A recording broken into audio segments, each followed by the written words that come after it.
Vous écoutez La Voix de l'Espérance, une émission qui vous apporte paix, joie, confiance et espérance.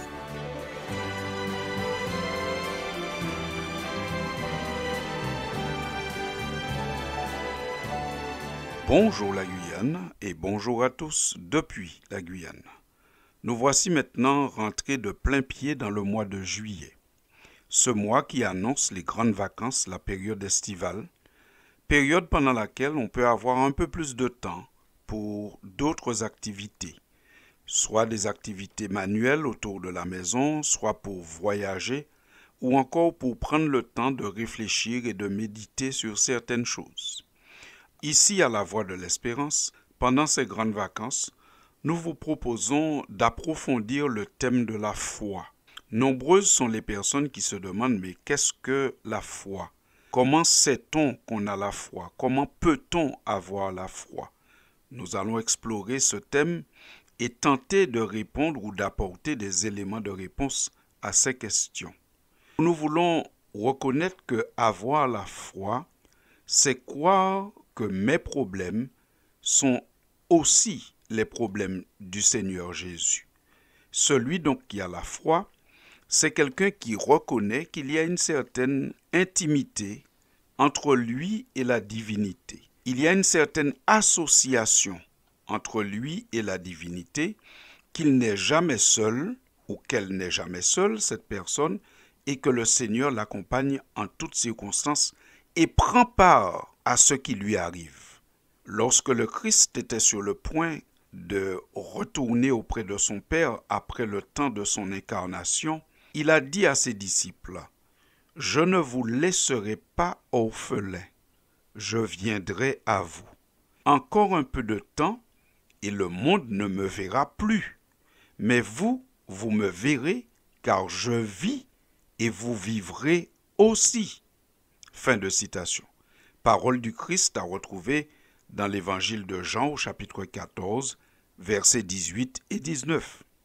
Ici, nous comprenons que le Christ affirme à ses disciples, « Ce n'est pas parce que je ne suis plus dans le temps de l'incarnation, ce n'est pas parce que je ne marche plus physiquement et visiblement à vos côtés que je ne suis plus avec vous. » Il leur dit bien, « Je ne vous laisserai pas orphelins, je viendrai à vous. » Alors maintenant, il s'agit pour les disciples de voir le Christ non pas avec les yeux biologiques, mais avec les yeux de la foi, parce que le Christ a bien dit, « Encore un peu de temps, et le monde ne me verra plus, mais vous, vous me verrez, car je vis et vous vivrez aussi. » Cela signifie donc que ceux qui n'ont pas la foi ne voient plus le Christ.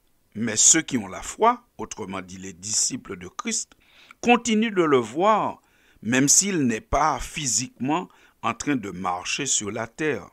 La foi est donc un regard au-delà du visible, au-delà de ce qui est apparent. On voit le Christ même s'il n'est pas physiquement là, et on sait qu'il est là et qu'il accompagne ses enfants. D'ailleurs, le Christ est celui qui s'identifie parfaitement à ses enfants. Lorsque l'apôtre Paul parle du baptême dans l'épître qu'il adresse aux Romains, notamment au chapitre 6, il dit que celui qui est baptisé devient une même plante avec le Christ. C'est-à-dire qu'il y a une identification du Christ et de celui qui a la foi. Avoir la foi, c'est donc croire que même si le Christ n'est pas physiquement sur la terre, il est vivant, il s'intéresse à ce qui se passe sur la terre. On ne le voit pas avec les yeux biologiques, mais on le voit avec les yeux de la foi.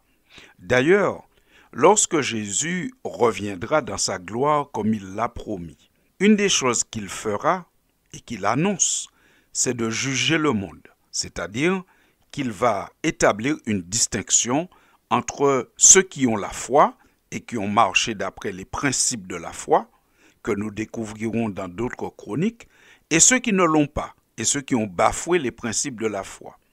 Et il va séparer les humains, les personnes, sur ce critère. La Bible nous raconte cela dans Matthieu chapitre 25, où le Christ est en train de prophétiser, c'est-à-dire de dire à l'avance ce qu'il fera lors de son retour.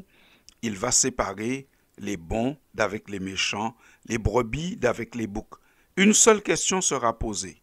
Qu'avez-vous fait au Christ? Alors bien sûr, tout le monde, les bons comme les méchants, répondront, mais Seigneur, mais comment pourrions-nous te faire quelque chose ou ne pas te faire quelque chose? Tu n'étais plus là.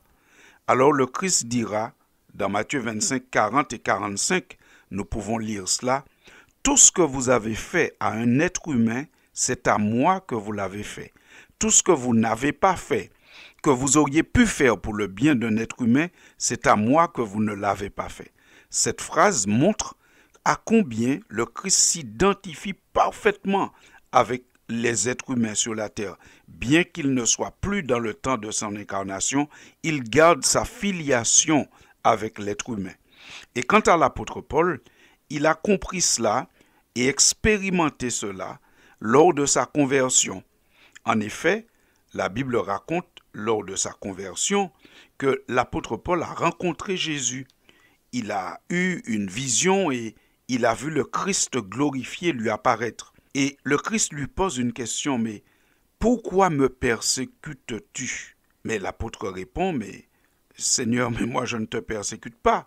Mais le Christ lui dit, mais oui, mais quand tu mets des chrétiens en prison, des hommes ou des femmes, à cause de leur foi, c'est moi que tu persécutes.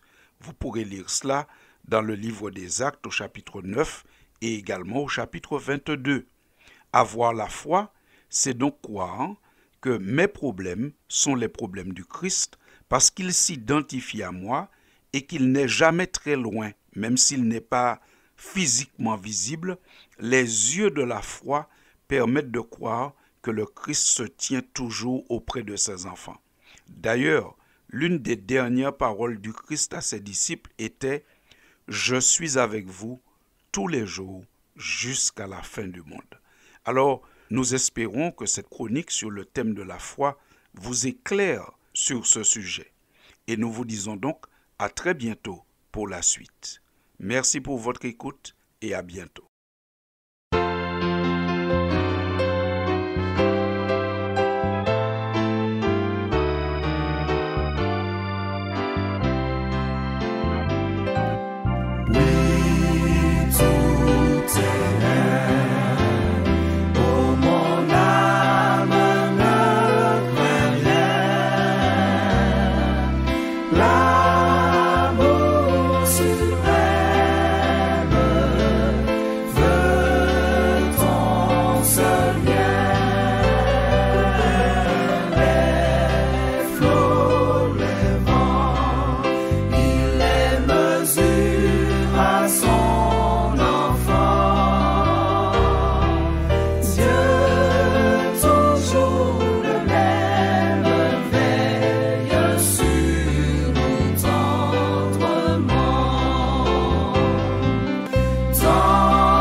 C'était La Voix de l'Espérance, une émission préparée par l'Église adventiste du 7e jour.